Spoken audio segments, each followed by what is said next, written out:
mund ta jepni shpjegime lidhur me konfliktin tuaj me Valona Demin për aeroportin e Florës? Po jo, s'ka gjë.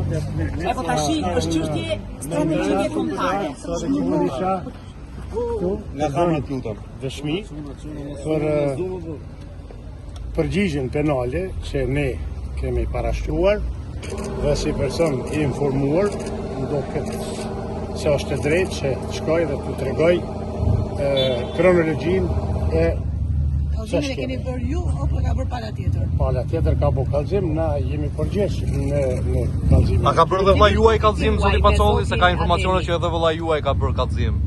Po, për atë Ndaj kallëzim, kujt? vëlla im ka bën ndaj personave ju e dini ndaj kujt dhe unë isha praktikisht si person informuar për të plotësuar ose për të dhënë informata. Zoti Pacolli, keni pasur takime me kryeministrin Edi Rama për këtë çështje dhe çfarë ju ka thënë?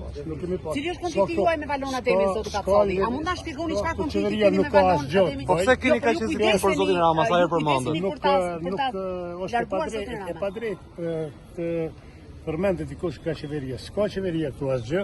Ne jemi duke punuar. Jo, qeveria ka një aset kombëtar dhe strategjik, Po, zoti ajo është Pacolli, duke që u ka përkry, ajo është duke u interes përkry, për të.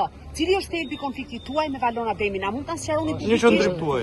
Unë e kom lënë në durë të gjyqësisë. Unë besoj shumë në drejtësi dhe në vendimet gjyqësore dhe do të veproj ashtu si do të pasojnë vendimet gjyqësore. Ju keni akuzuar zoti Pacolli se zyrtarët lart shqiptarë janë përfshirë në tentativën për t'ju marrë aeroportin. Unë s'kam deklaruar ashtu. Jo, ju keni deklaruar në Jo, unë statuset tuaja në unë Facebook s'kam- dhe jeni kujdesur Jo, të shmangni emrin e kryeministrit duke është e tentuar ta është e sqaroni pa- këtë është e moment. padrejtë, është Po e statuset tuaja janë publike, zoti Pacolli.